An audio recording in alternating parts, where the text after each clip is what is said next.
నమస్తే, నేను రాజేశ్వరి. మీకు మెడ్రాస్ పచ్చడికాయలు చూపించిన కదా, నేను ఇక్కడ వేస్తే ఎన్ని వచ్చినాయి అంటే రెండే వచ్చినాయి. చెట్లు రెండే వచ్చినాయి, పూత కూడా వచ్చింది. నేను చూపిస్తాను మీకు, కాయలైనాక చూపిస్తా. ఇది మందారం చెట్టు చచ్చిపోయింది.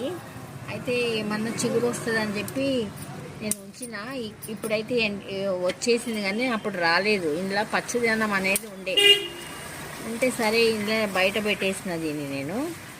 మళ్ళీ ఇది కూడా ఏంటంటే, ఇది ఉంది కదా, ఇది 20 రూపీస్కి తెచ్చిన. అక్కడ స్టేషన్లో అమ్ముతాయి అన్నీ 20 రూపీస్ తెచ్చుకున్నా కదా. ఇది నాటుకుంది, కాకపోతే ఇది నేను లోపట నీడలో పెట్టిన, అందుకు అది సరిగా రాలే. నేను మళ్ళీ ఏం చేసిన, గేట్ దగ్గర బయట ఎండ వస్తుందని చెప్పేసి ఇక్కడ పెడితే ఇది మంచిగా అయింది. దీనికి ఫ్లవర్ వస్తుందంట, లిల్లీ లాగా. ఇది ఒక లిల్లీ, ఏం లిల్లీయో తెలియదు కానీ లిల్లీ అని చెప్పింది. ఇదో చూడండి, ఇందులో వస్తుంది అనుకుంటా, నాకు తెలిసి మధ్యలో ఉంది.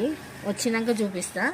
ఇదో పింక్ మందారాలు అయితే చాలా వచ్చినాయి. ఇంకో మొగ్గలు కూడా బాగా అవుతుంది. ఈ చెట్టు మంచిగా అయింది.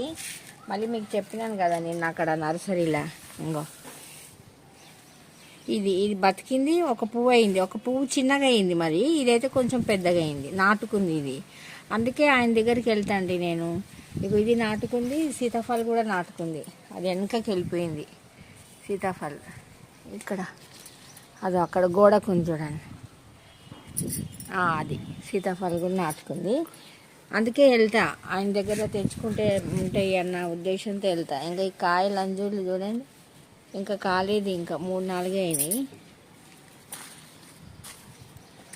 ఇది చెమేలి చూడండి, ఎట్లా చెమేలి వచ్చినాయి. వంకాయ కూడా పూత వచ్చింది. మీది మళ్ళీ ఇంకోటి చూడండి, ఇది మళ్ళీ ఏం చేసింది పిట్ట, మళ్ళీ ఇట్లా గూడు పెట్టుకుంది. ఈ గూడు ఉంటుందా, ఎట్లా పెట్టింది చూడాలి. మళ్ళీ సేమ్ పడేసుకుంది, మళ్ళీ దాంట్లోనే పెట్టింది ఇంకొక ఆకుల. అదో దేవుడికి అయితే పూలు వస్తున్నాయండి, ఎర్ర మందారాలు కూడా అయినాయి. నాకైతే సరిపోతున్నాయి దేవుడికి అయితే. నా వీడియో మీకు నచ్చితే లైక్ చేయండి, షేర్ చేయండి, సబ్స్క్రైబ్ కూడా చేసుకోండి. ఓం శ్రీ మాత్రే నమః. ఇంకా ఎన్ని వచ్చినాయి సరిపోతాయి కదా మన దేవుడికి. పింక్వి, రెడ్వి, ఇవి 2 చెమేలీలు కూడా వచ్చినాయి. చెమేలీలు కూడా బాగా వస్తున్నాయి, అట్లా ఒక 5-10 దాకా వస్తున్నాయి మంచిగా.